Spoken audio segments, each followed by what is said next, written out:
Bonjour Nicolas Bouzou. Bonjour Dimitri. Alors on va parler transport public avec vous. Prenez-les plutôt que la voiture, le TGV. Enfin, prenez le TGV aussi plutôt que l'avion. C'est le leitmotiv en ce moment de la politique française des transports. Il faut décarboner. Eh oui, prendre des trains alimentés par une énergie nucléaire qui n'émet pas de CO2, eh bien cela semble frapper au coin du bon sens dans le cadre d'une stratégie de décarbonation des transports. Le bilan carbone par passager d'un déplacement est évidemment plus bas en train qu'en avion ou qu'en voiture. Le problème, Dimitri, vous l'avez peut-être remarqué pendant les vacances, c'est le prix. Quand vous partez en vacances en TGV, vous avez parfois l'impression d'acheter une rame de train plutôt qu'un billet de train. Problème du prix d'ailleurs qui commence à se poser de plus en plus pour les transports publics. Valérie Pécresse, la présidente de la région Île-de-France, a commencé à préparer les esprits à une augmentation du prix du pass Navigo. L'abonnement mensuel est aujourd'hui à 75,20 €. Il pourrait facilement monter de 15-20%.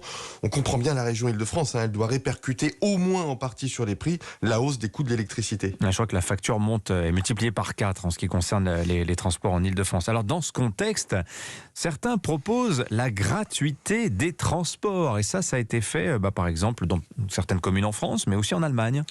Oui, Dimitri, c'est pile la fausse bonne idée. Dans un papier absolument remarquable qui a été publié hier dans le quotidien L'Opinion, l'économiste Emmanuel Combe montre que cette gratuité, ou même d'ailleurs la solution moins radicale d'une forte baisse des prix, poserait plus de problèmes qu'elle n'en résoudrait. Emmanuel Combe explique que le niveau élevé du prix des billets de train est la résultante de la situation du marché du transport ferroviaire.